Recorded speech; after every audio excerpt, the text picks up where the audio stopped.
आज हम लोग पढ़ेंगे क्रॉप प्रोडक्शन एंड मैनेजमेंट।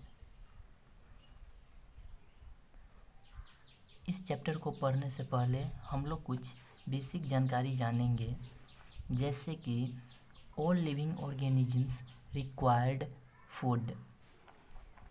सभी जीव जंतु को भोजन की आवश्यकता होती है।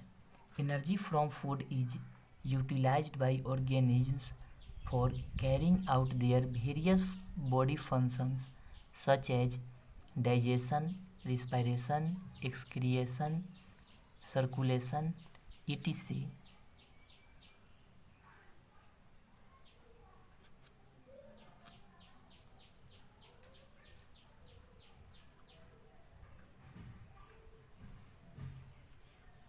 क्लास 6 में हम लोगों ने पढ़ा था कि पौधे फोटोसिंथेसिस की क्रिया के द्वारा अपने भोजन बनाते हैं। Plants can make their food themselves but animals including humans can not make their own food.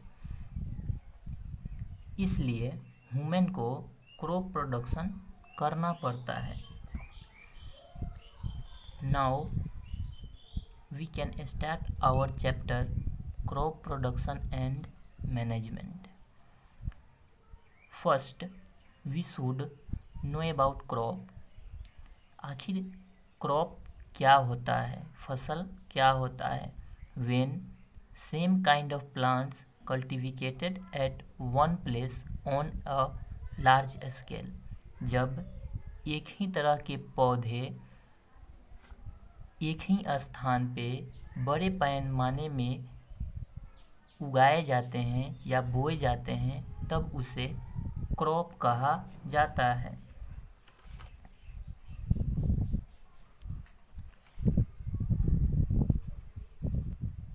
In India, there are two types of crop: Kharif crops and Rabi crops. In Kharif crop, the crops which are sown in the rainy season are called Kharif crops. वैसे फसल जो बरसात के मौसम में बोए जाते हैं उसे खरीफ क्रॉप कहते हैं, जैसे पैडी, मेज, सोयाबीन, कॉटन, etc. धान, मक्का, सोयाबीन तथा कपास जैसे अनेकों फसल को खरीफ क्रॉप, खरीफ फसल कहा जाता है। And second is Rabi crop. The crops grown in winter season are called Rabi crop. वैसे फसल जो सर्दियों के मौसम में बोए जाते हैं उस तरह की फसल को रबी क्रॉप कहते हैं, जैसे wheat, gram, P, mustard and linseed.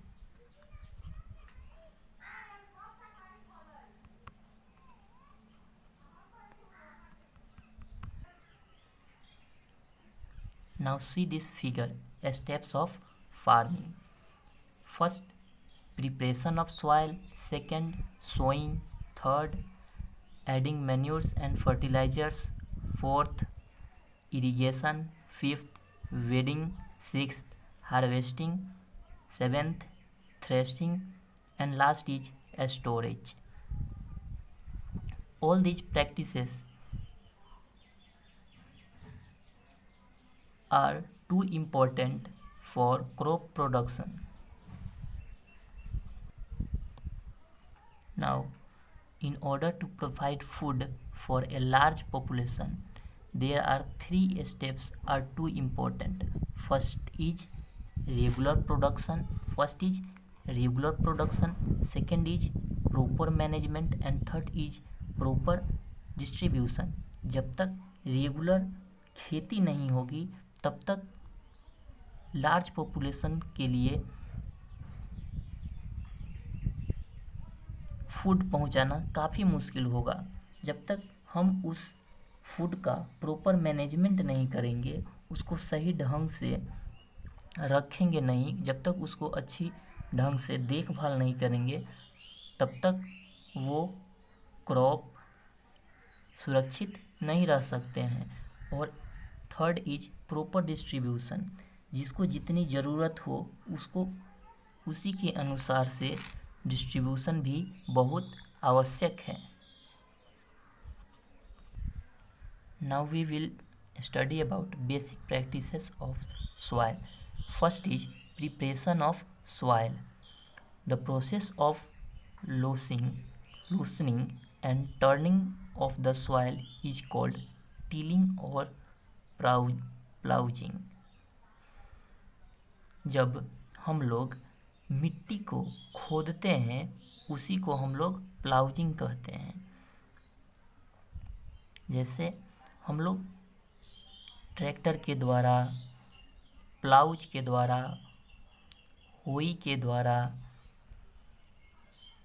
Soil को खोदते हैं, जो कि प्लाउज, होई और कल्टीवेटर जो है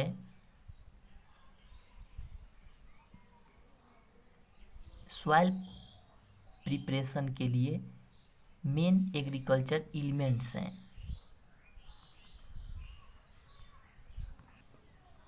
सॉइल प्रोडक्शन का सेकेंड स्टेप सोइंग होता है, जो कि होता है बोना। Good quality clean and healthy seeds are selected. जब भी हम लोग बुआई करते हैं उस समय अच्छा क्वालिटी की बीज की ज़रूरत होती है।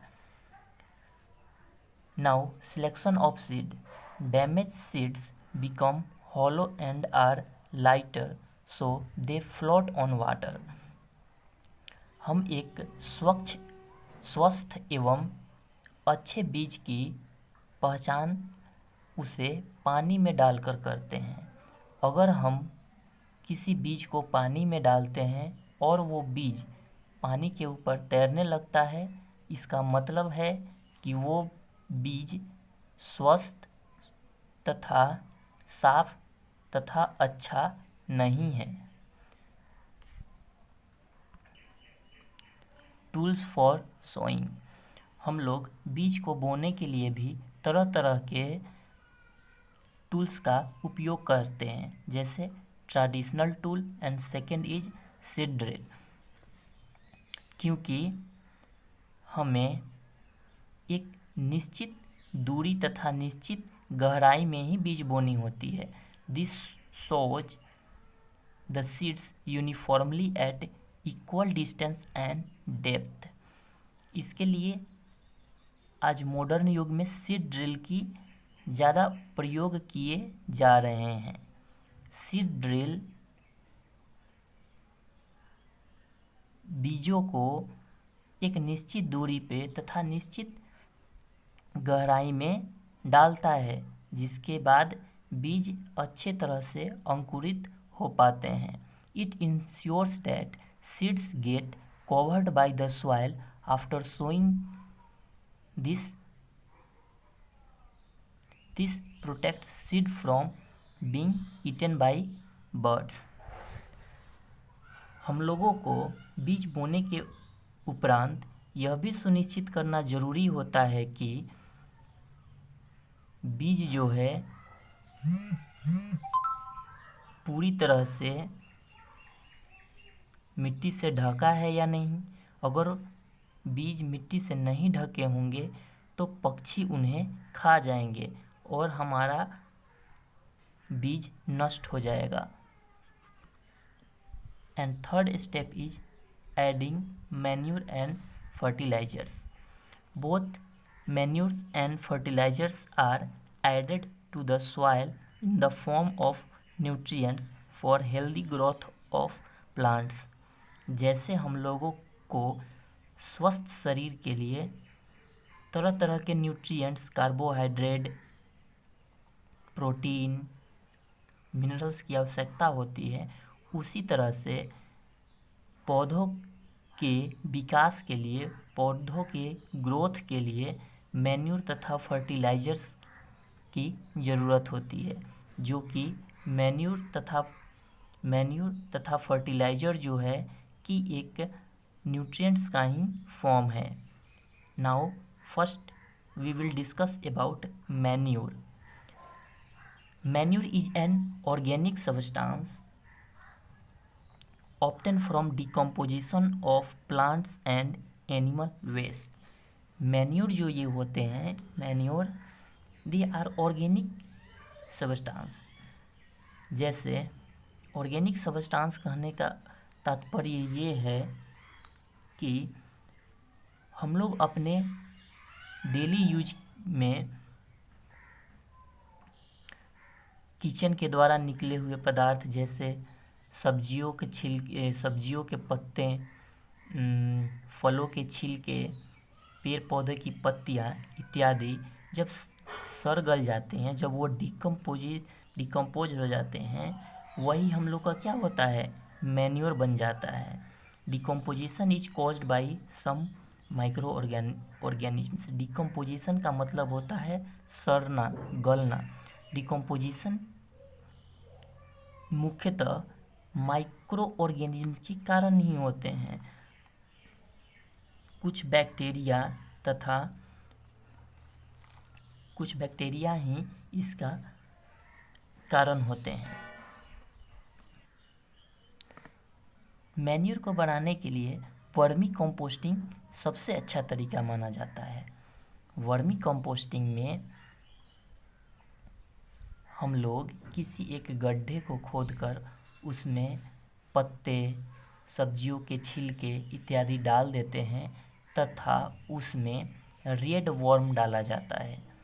रेड वर्म की मदद से हम लोग को एक कंपोस्ट तैयार होता है, जिसे हम लोग वर्मी कंपोस्ट कहते हैं, और इस प्रोसेस को ही हम लोग वर्मी कंपोस्टिंग कहते हैं। ये बात समझना बहुत आवश्यक है कि मैन्योर जो है हमारे घर से ही बना हुआ होता है, वो बाहर से नहीं बनता है, जबकि फर्टिलाइज़र जो है कि फैक्ट्री में बनता है। मैन्योर को इसीलिए ऑर्गेनिक सब्सटेंस भी कहा जाता है। Now we study about fertilizers. Fertilizers are chemicals which are rich in particular nutrients. Fertiliser जो है किसी पार्टिकुलर न्यूट्रिएंट्स में ही रिच होते हैं, जैसे यूरिया, सुपर फास्फोट, पोटास। इन सबों में नाइट्रोजन, फास्फोरस एंड पोटासियम पाए जाते हैं। ये फर्टिलाइज़र्स जो हैं ये फैक्ट्रियों में बनाए जाते हैं। हम मार्केट से यूरिया खरीद के लाते हैं, जो कि देखने में यूरिया बिल्कुल ही चीनी की तरह दिखता है। वो मुख्यतः पैक होता है और उसे पानी के साथ पौधों में डाला जाता है।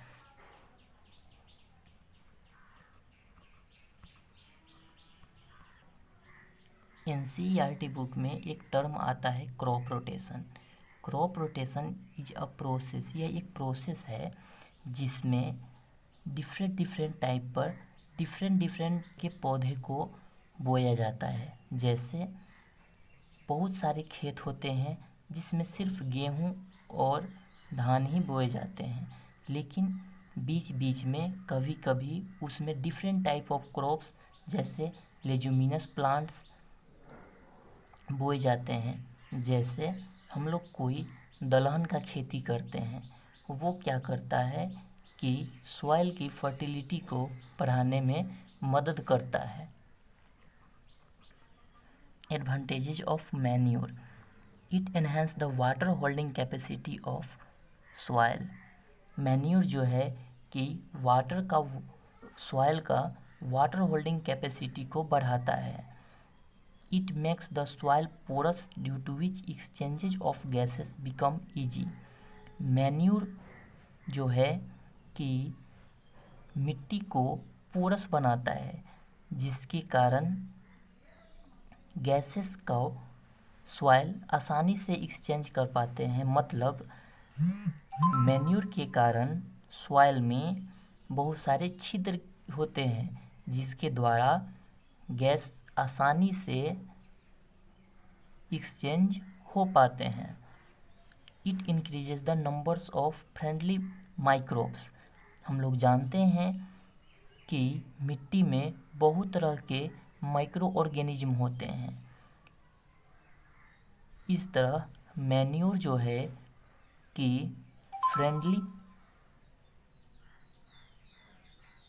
फ्रेंडली माइक्रोब्स को बढ़ाता है।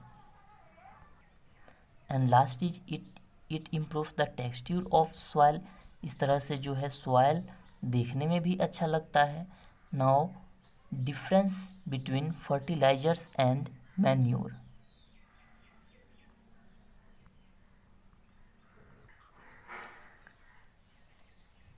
Fertilizer is inorganic material, whereas manure is natural substance. Fertiliser को जो है कि फैक्ट्री में बनाया जाता है, लेकिन manure prepared in fields. Fertiliser is a chemical substance. Fertiliser जो है कि एक केमिकल सबस्टांस है। वहीं manure is organic substance. Manure जो है ऑर्गेनिक सबस्टांस है, मतलब कि घर के कूड़े से ही बनते हैं। Fertilisers does not humidify the soil, whereas manure provides humus to the soil. Fertiliser किसी तरह की ह्यूमिडिटी को नहीं बढ़ाता है, जबकि मैन्योर जो है कि ह्यूमिडिटी को बढ़ाता है। Fertiliser is rich in plant nutrients. अगर न्यूट्रिएंट की बात की जाए तो फर्टिलाइज़र जो है प्लांट को ज़्यादा न्यूट्रिएंट प्रोवाइड करता है, जबकि मैन्योर प्लांट को कम न्यूट्रिएंट पहुंचाता है। इस वीडियो में हम लोग इतना ही तक ही रखते हैं। अगले वीडियो में ये चैप्टर को कंप्लीट करेंगे। Thank you.